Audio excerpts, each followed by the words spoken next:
Hi everyone, welcome back to Plum Mashable. So as you can hear, my voice is a little strained, so please excuse that today. We're going to be doing plastic notepad protectors for the back of your planner. So if you want to see how I made these ones, then just keep watching. So this video has been requested by Kels. She did request it in my last live video, and it's taken me a minute to get to it, so I'm really sorry, Kels. But I'm going to show you two different ways to do this, because if you've seen that live, you know sometimes I have a little bit of trouble with my fuse tool. So I'm going to show you two different ways to make this back notebook protector, so that if you don't have a fuse tool, you've got a way to be able to do it as well. So the first thing we need to do is measure how big the back is. So in this case, my notepad is about 15 centimeters wide and 21 high. So I'm just going to write that down so I don't forget. Always good to remember, write things down if you think you're going to forget it. That's why we've all got planners, right? And then you're going to need to move this off to the side.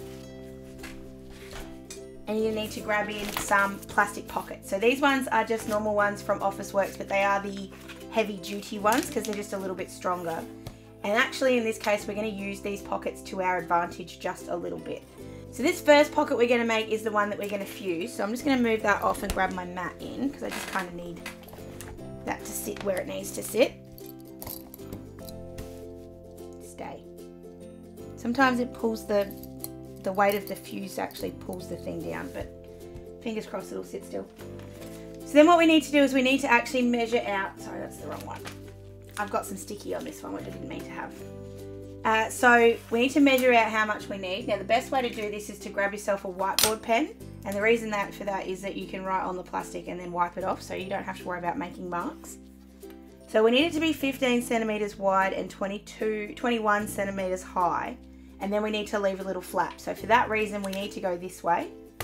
So you need it to be 21, which is the minimum of how much it is to cover the notebook, plus about an extra centimeter. And then for the flap bit, you need probably another 5. So I'm going to measure up to 27. And I'm not including this little bit here with the perforation, because I like where it's actually been fused on the book, because I want to do that myself so that it's consistent the whole way around. And then you want to measure out 15 centimeters plus probably 2, and that gives you the ability to kind of mess this up, get a bit closer and trim off the excess. So I'm just going to measure that. So 17 is about there. I'm also going to measure 17 on the bottom, just so that I've got a line to sort of set that up with. This is why we use whiteboard pen, because it'll wipe off if we need it to. So I'm just grabbing in my trimmer. I'll cut the top bit off first, so just line that up. If you want to do it on the other side as well, you can. And I've just noticed that that's not going to be in the right spot, so I'm just going to put that a little bit lower.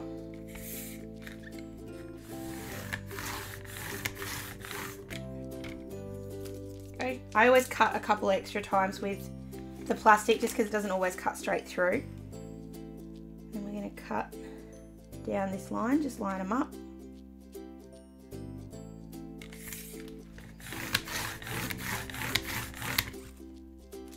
Good.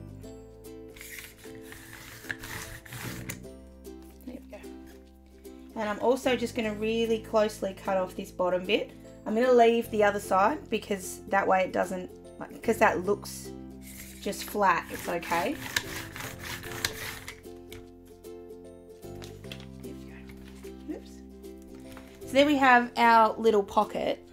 And if I grab back in my planner for a sec, you see this is just a little bit bigger, which is fine because we're going to trim it up. And then it's got this sort of top bit, which is going to be where we put, it'll fold under so that it actually can sit on your notepad. Okay, so now comes the fun part of filling it up. Before we do that, I'm just wiping off anywhere that they might have some little marks.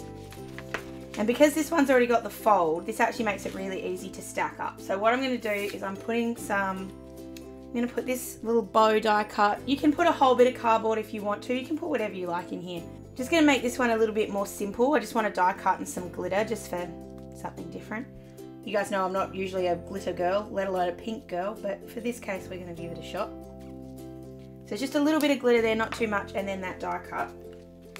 Then you're going to close it up. And the idea now is we're going to go all the way around the outside, and this is where we're going to do the 15. So I'm just going to push this down a little because I do want to put the line on here so that it's got that same finish. I'm actually going to push it up just a little bit more so I can cut the excess off. So this is where I like to use my mat actually to line things up, because I know this edge is straight and I know this edge is straight. I can really use this as an actual guide. So I'm just going to put my ruler down there. Here we go, fuse tool, don't let me down. This is why I don't like this thing. Sometimes it works, sometimes it doesn't, and we'll soon find out. The good thing is with this glitter, it doesn't, because it's sort of flat-ish, it already doesn't pose too much of a threat to actually breaking the seal, if that makes any sense. Now, I don't have any problem going across the top again. Like if I don't think I've got a good seal, I'm happy to go across. Some people don't like to because they feel like it doesn't give them such a good look. I don't care so much about the look as long as it's actually sealed, because I don't like having glitter everywhere. And then if there's another bit that just doesn't look quite right, I just go over it.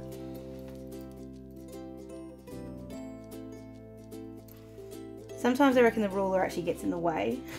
That sounds ridiculous, but that's just, it sort of makes it harder to make the nice seal, which kind of bugs me. Yeah, that's done okay. That's done all right. Okay, so then we're going to measure the 15 from there. So it's easy to turn this and use this as the guide.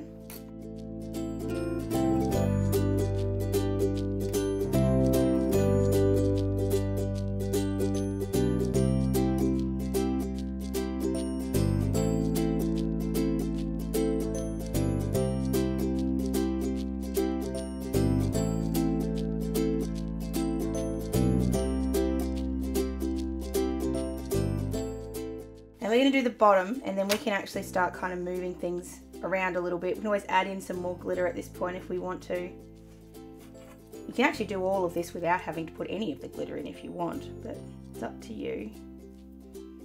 I like to be able to see what it's going to look like while I'm fusing it. That's just a personal preference.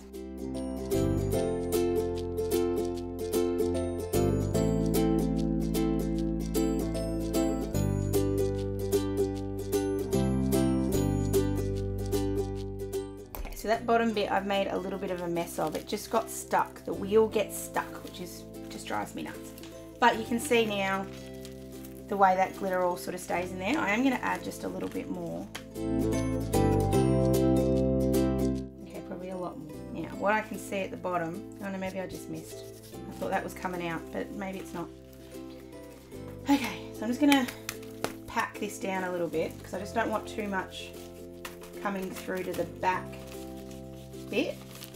Isn't that a bit of a bump? Alright, we're going to measure up 21, that was how high it was, and then add in probably the 5 and a bit. So I've got up to 26, and that's where I'm going to seal it off. But what I'm actually going to do, and talk without the pen in my mouth, is I'm going to mark out the 21, and then I'm going to make it a little bit of a, like a tapered. That'll make sense in a sec. Just give this a bit of an angle.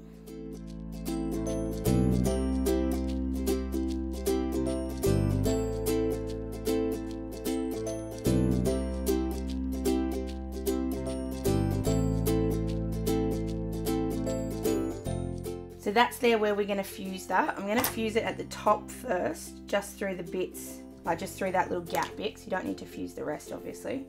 I'm actually going to do this one freehand. Dangerous thing to do, but give it a shot. Like I said, sometimes I think the ruler gets in the way. I'm actually going to do the sides freehand too. So you can go over this line, because obviously it's just whiteboard marker, so it'll come off. And plus you're not going to see this top bit anyway, so it won't make any difference if you can see a little bit of it. Slightly impressed with my own ability to do that in a straight line. And then you've got your little shaker, or big shaker. And then the only other thing you've got to do is just at this point here, so when they join up, this is where we're going to fold it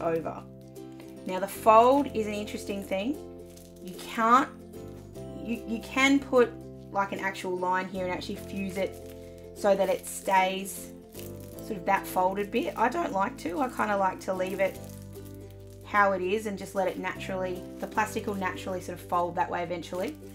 And the only thing left to do now with this one is just to trim off all of the excess plastic, because obviously we've got a bit all over the place. And you can see I do have a bit of a leakage situation happening there. So I'm just going to push that down. I knew there was some coming out of somewhere. So I'm just going to do that. Sometimes going over it helps, sometimes going over it doesn't help. I'm still losing a little bit out of there, but I'm going to leave it just for the purposes of this.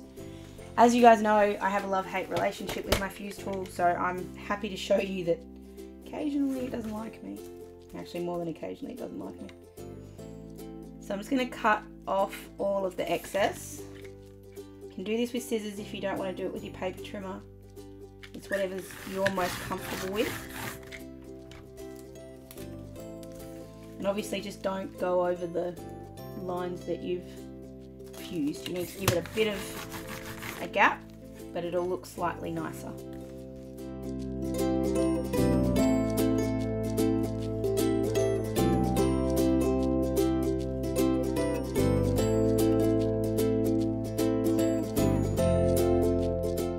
And then just grabbing back in my planner. So what happens then is you poke this little one in here and it sits just over the top there. And across, when it's sort of on its own with just the glitter in it, it kind of doesn't look like much. But when you've got your notepad behind it, and depending what kind of notepad you have, that finish actually looks really, really cool, especially with the bow just floating around. So the idea is it just protects that bit of paper so that it's not such a, doesn't get quite as damaged. It still will, but not quite as much. So that's using the fuse tool. Pretty complicated, sometimes doesn't work, glitter likes to escape, all these things. So I'm going to show you one other very quick way to do it with a sewing needle, which is just as simple and gives you the same effect. Alright, so I've just moved my fuse tool off to the side. I'm just grabbing myself in another bit of plastic, and I'm going to do this part really quick. I'm going to cut out the shape again, just so that it's ready to go. I'm going to cut it a little bit smaller, so it's not going to be 17, it'll probably only be 16 just because it's a little bit simpler. So I'm going to go ahead and do that really fast, and I'll be right back. Okay, so the basic shape's cut. I know it's a little hard to see behind that plastic, behind with the blue, but it is there. And then for this one, I'm just going to add in a postcard and some little glitter bits. Ryan was saying off camera that you couldn't use an actual glitter in this one if you were going to use the sewing needle. It's not true, you can. What you can do is you can use a glue tape. If you use a clear one, this is where I'll grab this and show you. If you use a clear glue tape, it is still going to be able to be seen. So if I put that, no, this one doesn't like rolling on plastic. See if I can find one that does like rolling on plastic. There we go. So it's not going to work as nicely, but you can put glue down there in between, or use a glue stick, which seals it off, and then you put the stitches over the top. So that makes it look like it's not so, like it's stuck without just relying on the stitches, if that makes sense. So I'm grabbing in my bookbinding tool to give me a bit of a hand here. And that's just because I want this to be in a straight line, if I can. So I'm just going to put this in here. I'm just putting this right at the bottom. I'm going to use the guide. Now the plastic makes this really hard to see, so just be aware of that.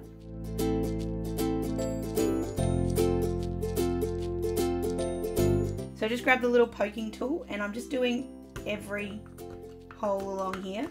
These are about ½ centimetre apart, just for those following along at home who don't have a bookbinding tool. I also wanted to show you guys that this thing can be used for other things other than just bookbinding. You can use them for bunches of things. Could also use a sewing machine, and I do have a sewing machine, but unfortunately it and I don't get along all that well. Kind of like a bunch of things I have, I don't get along with it. So I'm just going to measure up the 21, which is where I need to go up to. And just for this one, I'm just going to actually cut off the edges now, and then I can sew around them afterwards. I'm not actually going to pay too much attention to the shape of this one. I just want it to be not finished, but I just want to be able to get the job done so I can show you guys the finished product, because the method's kind of pretty boring.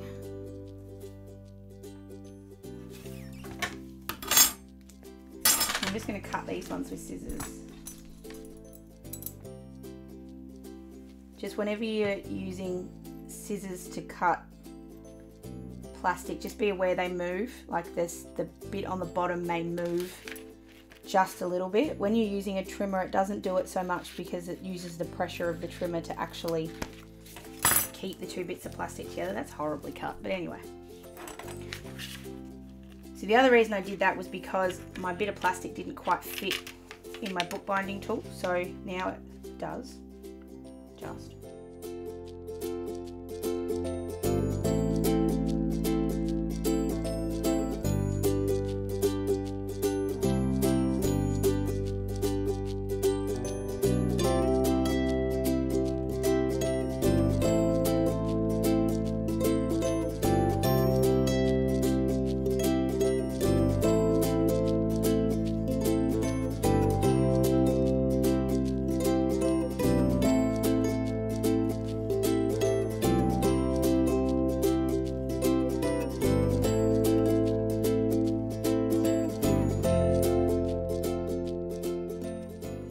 Holes all the way around the outside. I have accidentally messed up a little bit at the top, but nothing too horrible. I just put an extra hole there. So now comes the fun part of actually stitching this up. So what you want to do first is obviously open it. No, it doesn't like me. There it is. I knew there was an edge that I hadn't actually shut. We're going to put the postcard in, which is going to fit just perfectly. And we're going to put our glitter bits in. So this actually came out of the Milo and Milk Valentine's Day box, and I've been waiting for a reason to use it. Oops. Trying to put it in without making a complete mess. Because this side is already sealed up, you can use that to kind of keep everything in here while you're transferring things.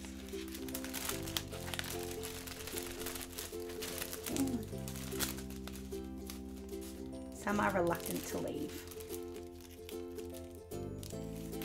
I think that's enough anyway, so I'll just leave those ones. And then we're going to stitch it up. So stitching it up is up to you. It depends on sort of what you've got. I've got this sort of string from Kmart, which is a little bit thick, but I think it's still going to be able to do the job. You can use just normal cotton if you like. I just wanted to use a colour more than anything. So then it really depends on how thick your needle, like how much of a head your needle's got, if you can fit this through. If I can't, I'm just gonna split this string in half, because this is 4 strands of string, or whatever you want to call it. So I'm just gonna pull it in half. So sometimes it's easier to use 2 people to do that, just because, oh no, and sometimes it breaks. 2 people often makes things a little bit easier. If not, tie it to a wall, or sticky tape it, or washi tape it to your desk or something, just to be able to have the tension to pull it. Only thing is, this does sometimes make the strings a little bit easier to break, a little bit more threadbare. So just be aware of that. This is why I don't work with needles, because I can't thread them.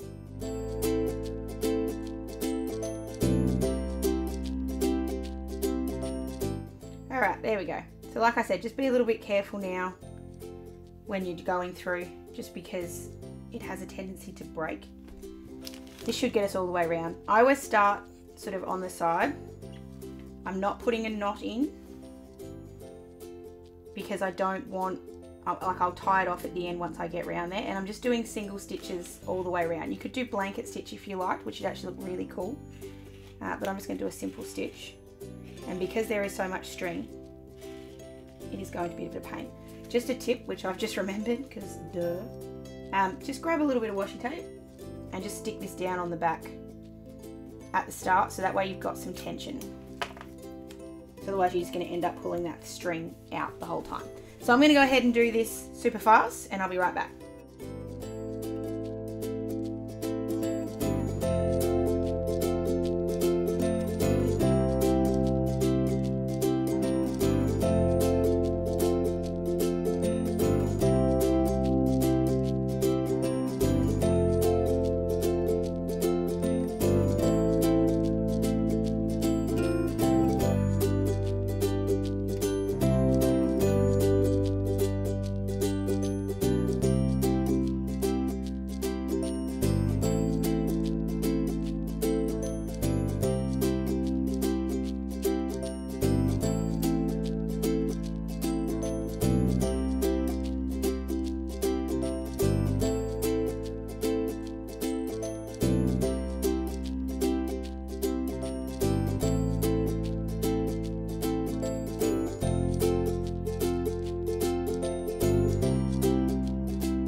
Okay, well that took a lot longer than I thought it would, and I had some troubles with the string, but you know what? I got this. That's what Milo says. So I'm okay. So when you've finished it off, whether or not you finish on the same end, just make sure the string comes through to both to the back, and then you're just tying it off. It's really, like, this part's really kind of simple. You can see around the outside I have had a couple of string breaks and bits and pieces. If that happens, just see, look there, it does that basically. It's not the best string that I've got, but it does the job. If that happens, just tie it together. So just to sort of show you with another bit. So just do a little kind of mini knot. I don't know if that's what it's actually called. That's what I'm calling it. Just pull it as tight as you can so that you make that knot as small as you can. Cut off the excess, and all it means, sometimes you might have to go around and just punch in a little bit deeper through your hole, or maybe get a different poker kind of thing, just to give yourself a bit more room. So there we go. That's basically it. I'm going to fold it over. Actually, before I fold it over, I'm going to get this in first. Take the glitter one out. And although I really like that, let you guys know I'm not a glitter girl, so that's not quite my thing.